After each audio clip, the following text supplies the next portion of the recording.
Well, thank you very much, and welcome once again to Where Are They Now? And as we've been promoting here for the last couple of hours, looking forward to this visit because, unfortunately, we haven't visited enough, in my opinion.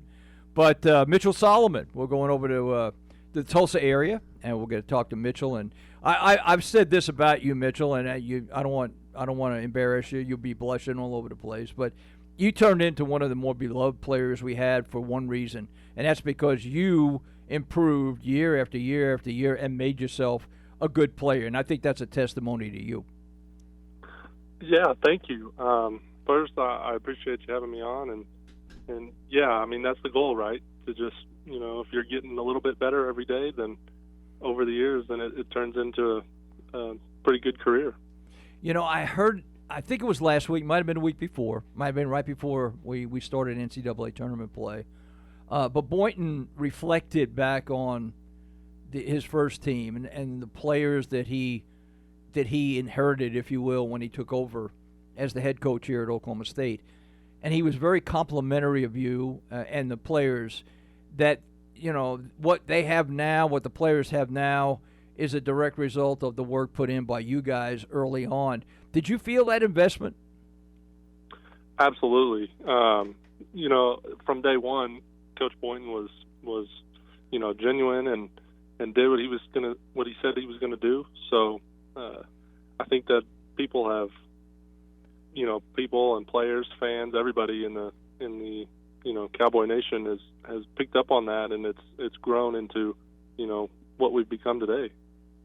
And I think it's good to recognize those guys because indeed there is a foundation. I hate to use the word foundation, but there was that group that believed early on when Boynton came aboard. Now, you knew him as assistant coach. Now, all these years later, what was the overall reaction initially when you heard that Mike Boynton had been elevated to the head coaching spot? Well, personally, I was really excited. I was lobbying with Holder, trying to get Coach Boynton to be our coach because I was so impressed, with that first year when he was an assistant. Even as an assistant coach, to be honest, he was Underwood's, right-hand man, and he would still be in the gym with guys, at 10 p.m. rebounding until they get shots up. That you don't see that very often, and I knew that he was going to be special, and so I was elated. I'm glad you bring that perception and that insight to the table because, again, very few people knew the name Mike Boynton being an assistant.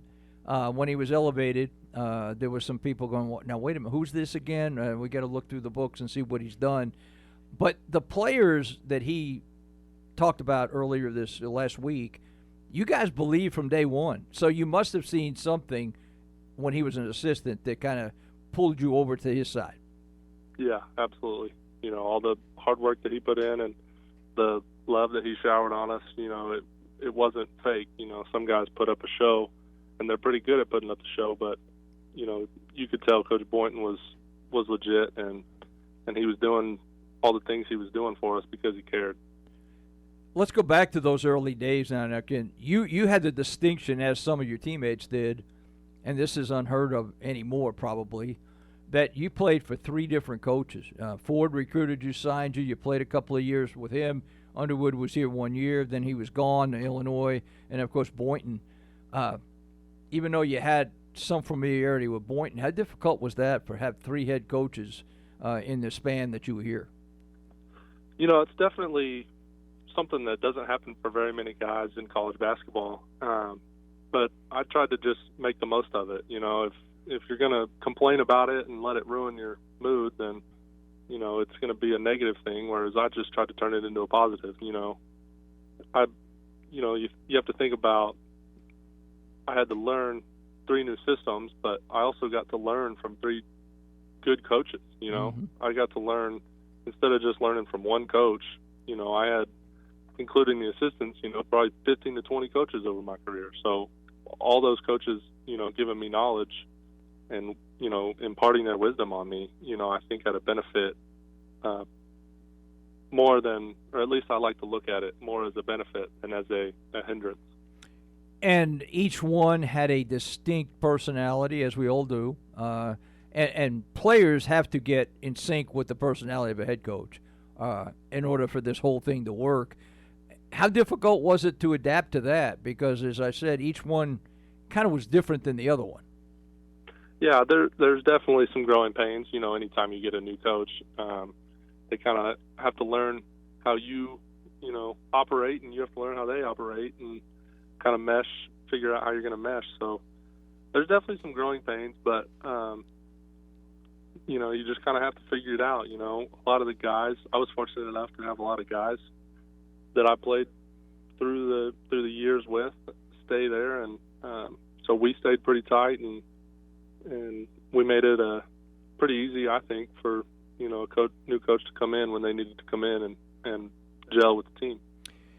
Did you know it was the right thing immediately when Boynton was named? Because it seemed like the team and the coaching staff all kind of came together immediately, even when maybe people on the outside were still going, "Wow, who's this again? Why we got this guy?" Did it seem like the transition was pretty seamless? Oh yeah, I knew it was the right thing before he even got named. I was in his camp from day one. The whole team was, to be honest. Everybody loved him and knew he was the guy for the job.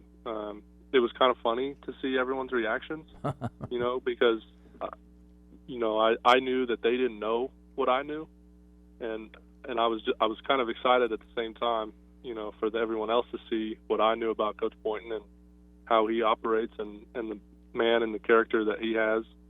And so it's kind of exciting it's been exciting to see the transition over the years from, like you said, the who is this, to, now everyone's talking about they'd run through a brick wall for him, as I would have. I say this because I probably saw 98% of everything you did practice-wise and play-wise when you were here. So I feel like I saw the transformation for you. But self-made may be a bit dramatic, but the progress you made from the time you first got here till the time you finished your senior year, where Boynton called you the team's MVP for your hustle, the leadership, all the things that you did, your work ethic.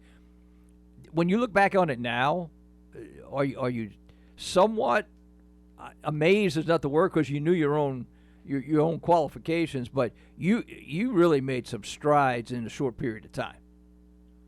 Yeah, I mean, I wouldn't say I was surprised, and I wouldn't really say I was let down. I was just proud of the work that I put in.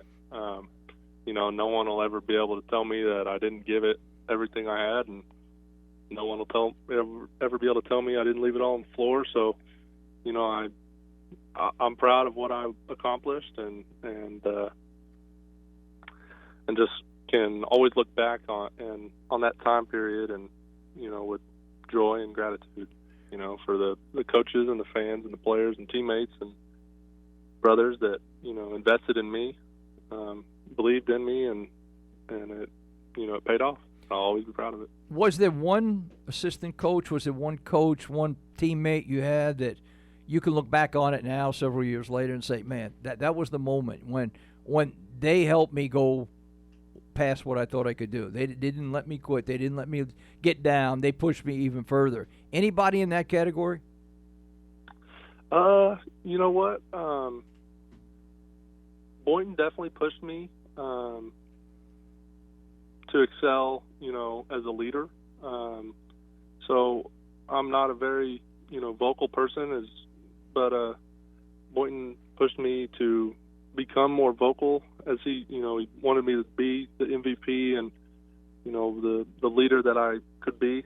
Kind of brought me out of my shell. But also Coach Ford, I remember, being in his office a couple of days, really down on myself, my freshman year. Mm-hmm. Wasn't playing a whole lot, shots weren't falling for me, and, he was always encouraging me. He kind of learned pretty quick how I operate, and he knew what buttons to push and what buttons not to push. And I'll always be grateful for his empathy that he showed me and encouragement. Was it just a natural that you would come in here at Oklahoma State with your family background, OSU background there? I know you were recruited by other schools, obviously, especially around the conference. Was there ever a temptation not to come here, or was it just a foregone conclusion? It was pretty foregone. Once I got the offer from OSU, I went and took visits other places just to make sure that it was the place for me. But it was a pretty easy choice. I like to joke when Coach Ford came to my house to visit with me and my parents, and we had the OSU basketball standard on our goal. He was like, "Yeah, we got this guy. We don't really have to try for him." Well, yeah, but you never know until you're there. You never know about an individual. I've seen some individuals over the years that we thought were sure things and didn't turn out to be that way. But it always seemed to us that that family tie was just too strong here. Mm-hmm. Oh yeah, for sure. Hey, help me out. And every team, every player, I think most players, if you're around long enough, you're going to have a signature moment. And I got to ask you a two-part question here. That signature moment for you. Now, Bill Self's signature moment was when he didn't have to face you anymore, because it seemed like when you guys played in Lawrence, that was Bill's worst nightmare. You might have had some of your best games in those games. But that dive on the floor against Oklahoma, to save the ball, Trae Young didn't want any part of you and or the ball, that particular play. Do you still get asked about that? You still people want you to describe that again? Oh yeah, that's pretty much all the time. If people are talking basketball with me, that's pretty much what gets brought up. And that moment was so special. That game was so special. Being Bedlam, they were ranked pretty high. It was also remember the 10. There was just so many factors, and big overtime game. There were so many factors that went into that. And at the same time, it wasn't just a big dunk or something. It had to be a play that kind of embodied my spirit and the Oklahoma State spirit, and just a bunch of factors went into that, and it's special, and it always will be special. I saw. Now, there are a number of pictures around the department of that we display proudly, but I trust that there's at least one in the Solomon household, right? I mean, surely. Oh yeah. My dad has. He's been to a couple of those, little silent auctions and stuff like that, and he's gotten his fair share of memorabilia, that's for sure. Does it seem all that long ago? I mean, you start adding up the years, and boy, they go by in a hurry when you get my age. But when you look back, you think, golly, it's been a couple of some odd years since I've been down there and played. Time goes by in a hurry, but for some of us, it was like you were out there this year, like you never left. Yeah, it's kind of weird how fast things have gone. I was joking with some of my friends the other day.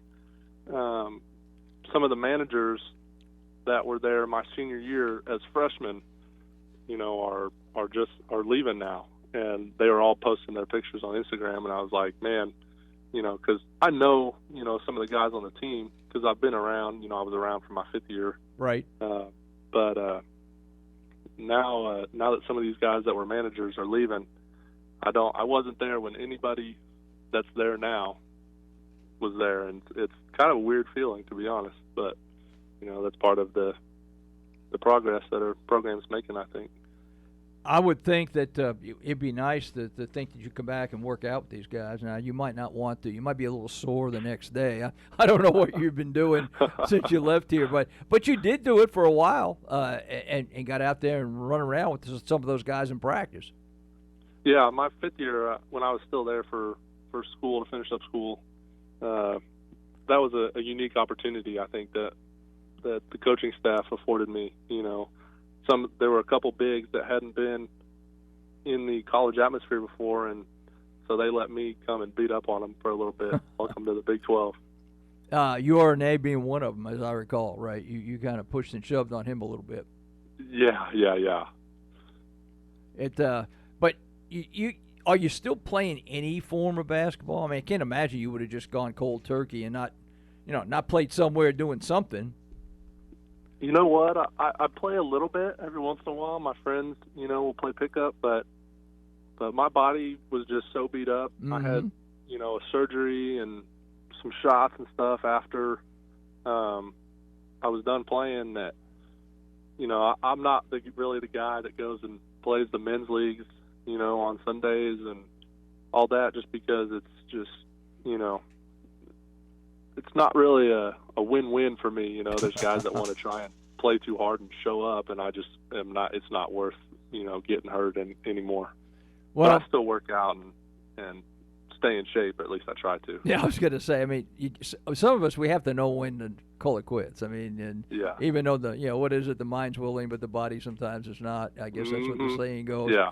Oh, but yeah. I was always surprised. I was always surprised, despite the fact that I know what you majored in, and we're going to get into your what Mitch is doing these days now. But I was always surprised that you didn't test the coaching waters somewhere along the way.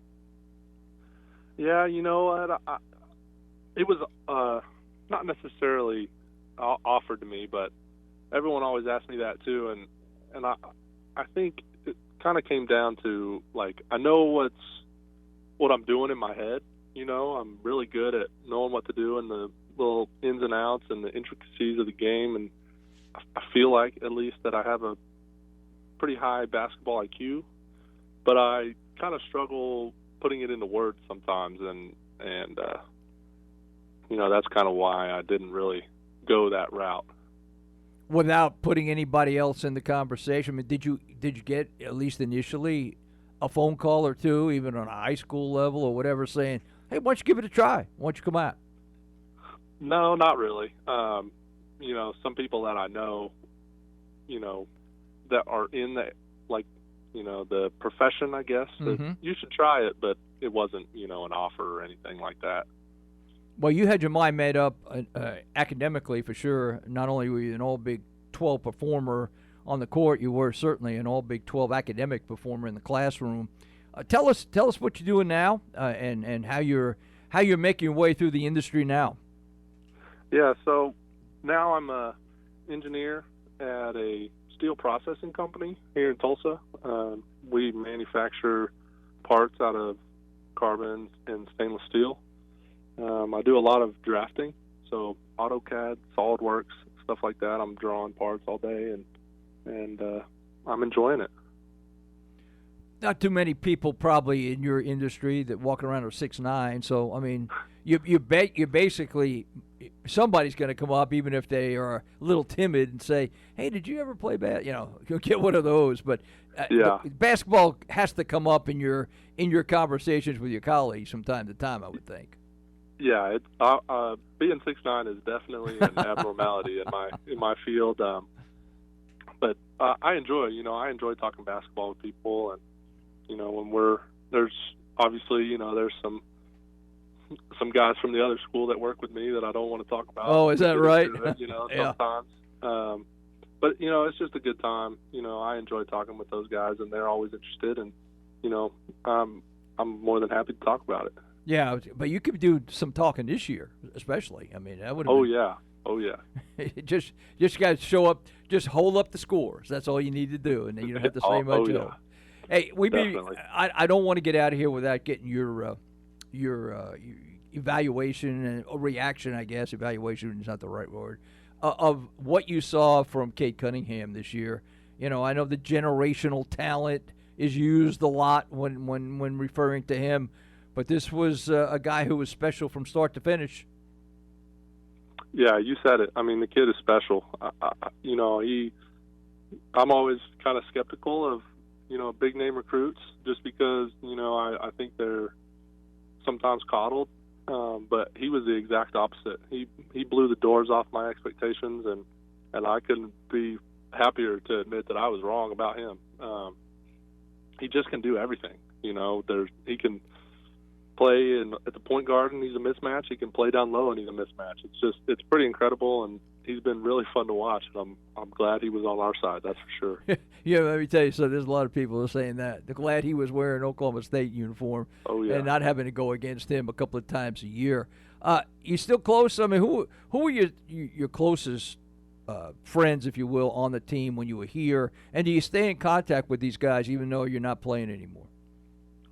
Oh yeah, Lindy was definitely one of my better friends. He was my roommate my senior year. What's he doing now?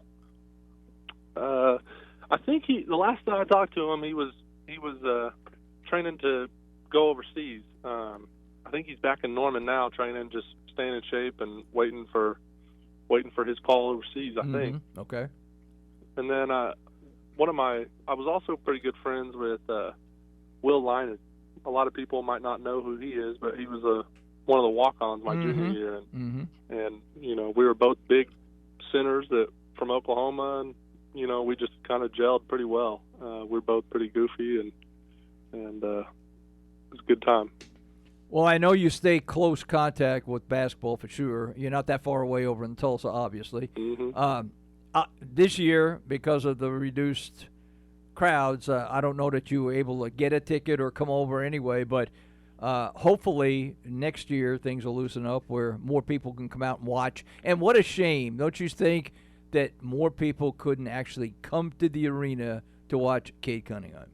Yeah, this was a special season, and it would have been even more, just in the hearts of everybody, if they would have got to come see this. And, Cade getting to play in front of a packed GIA would have been something that people that were in that gym wouldn't have ever forgot. Some of those games were, nail biters, and a lot of them, fortunately, went our way. Those are great games to have packed arenas at. And, yeah, like you said, it's a shame. We all move on, but I got to think somebody like Mitch Solomon, you have to miss it deep down in your heart somewhere along the way, even though, like I said, the mind is willing, the body sometimes isn't. But you got to miss it. This was a special time for you when you were here.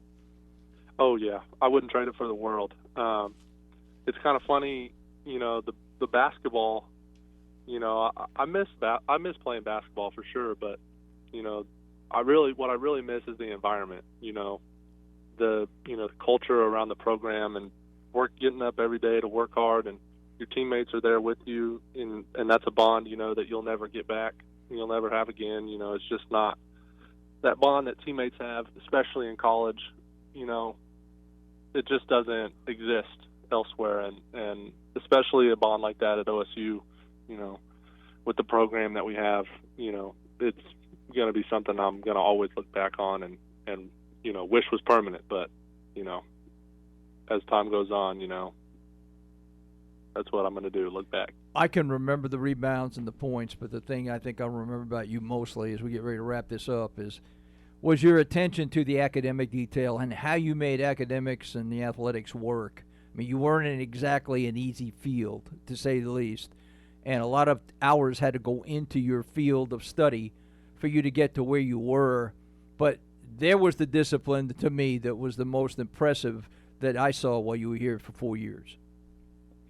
Yeah, I appreciate that. But yeah, it definitely wasn't easy. I had a great support staff. All the coaches that I had were very accommodating, and I had a bunch of good classmates that I became friends with over the years, and they helped me. There was a lot that went into my success, and, I'll never be able to thank everybody. But yeah, there were a lot of, nights where, you get back at, you might get back at 11 o'clock or midnight from a road trip, and, I have a lot of guys, some guys have classes, online classes or something, or tutoring, just some whatever, but, I had classes at 8 a.m., and I had to get a lift in before that, so I'd be up at 6, for my lift, and then go to class all day, then go to practice, and then go to dinner, and then have homework again after that, so it was a lot, and it was difficult, but well worth it, and I'm glad that I was able to do it. I said that was the last one, but I think you just opened up another question for me. How difficult was this? That's okay. How difficult was it? We've all gone through it in our own lives, but could you kind of transpose yourself to playing this year with all the restrictions and the quarantining and the tests and all this stuff? You just didn't have that social interaction that you just talked about. Yeah, I mean, I got to give it up to those guys that did it this year. I mean, that just looks, from an outside point of view, miserable. I heard Coach Boynton talk about how they would they were cool with it. They get on their PlayStations and stuff, but it would have been tough for me. I'm a pretty in-person guy. I don't really do the social media and all that stuff. So I think it would have been pretty tough for me. And then also another, like physically having to wear a mask after I come out of a game, I would have absolutely just hated that. Yeah. But it was what you had to do in order to play, and I think that is a compliment to not only our kids, but kids around the country, and especially those that are playing right now in the NCAA tournament. Absolutely. You had to pay a big price to get there, but they did, as well as everybody else in the country. So, hey, I appreciate your time. This is long overdue. I promise it won't be as long the next time. That's on me. No That's not on you. But it was great to catch up with you, and I know our fans were really enjoying what you had to say. We miss you. As much as you might miss it, they miss you here as well. And best of luck in what you're doing, and keep in touch if you will you? Yeah, absolutely. Thanks for having me. All right, buddy. Thank you. Thanks for your time.